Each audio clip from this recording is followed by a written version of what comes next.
talks about liberation, I already know how the story ends because we've been running the same scam for more than 70 years and people keep falling for it like goddamn goldfish with amnesia.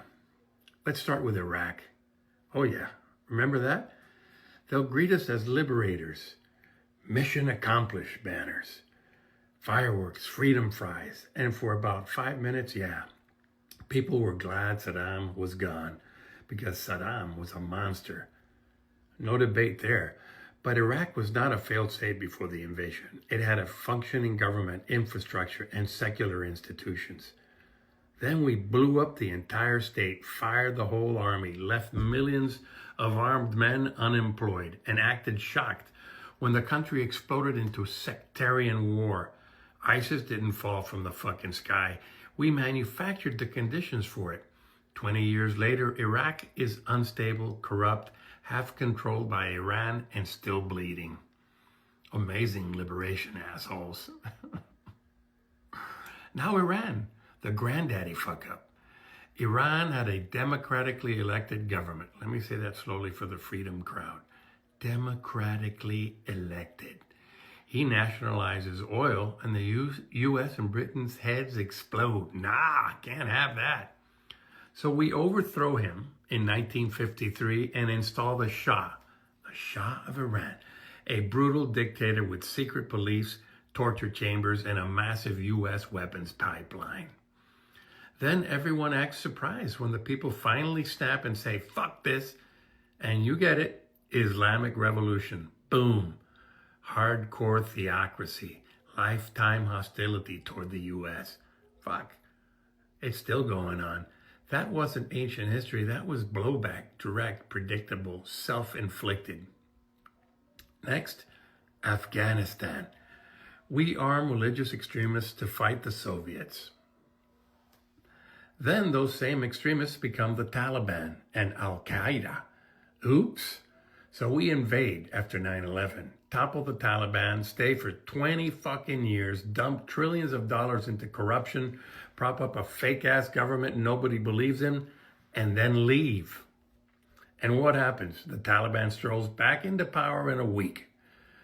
2 decades, countless dead, and we end exactly where we started. That's not liberation, that's imperial incompetence. Now let's talk about Libya. Gaddafi was a dictator, yes. Also, yes, Libya had the highest standard of living in Africa at the time. So NATO bombs the country, Gaddafi gets dragged through the streets and murdered, and then nothing.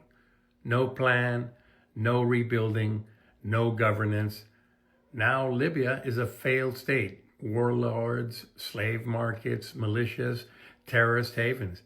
That's what humanitarian intervention looks like when you don't give a shit about what happens next. How about Syria? We arm moderate rebels. Spoiler alert, half of them weren't moderate, and the other half lost their weapons to extremists.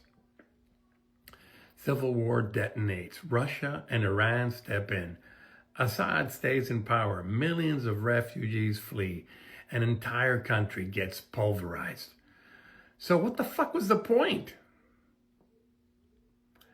Vietnam. Remember that one? Probably not. Americans don't know shit about history. Millions dead. Napalm, Agent Orange, villages completely erased. And after all that, the U.S. leaves. And Vietnam unifies under communism anyway. All that blood for nothing. Chile. Yeah, you probably don't even know where that is. Democratically elected socialist president. Nope, can't have that. So we back a coup, install Pinochet, and suddenly torture, disappearances, and mass graves are acceptable. Hey, as long as Wall Street's happy. Guatemala. Land reform hurts U.S. corporation. CIA coup. What follows? Decades of civil war and genocide against indigenous people. But hey, anti-communism, right? You see the fucking pattern yet? We don't liberate countries. We topple governments, install or enable monsters, shatter institutions, and then walk away pretending we didn't just light the fucking fuse. And the most infuriating part is Americans are told, hey, they hate us because they hate freedom. No, motherfuckers, they hate us because we keep wrecking their countries and calling it help.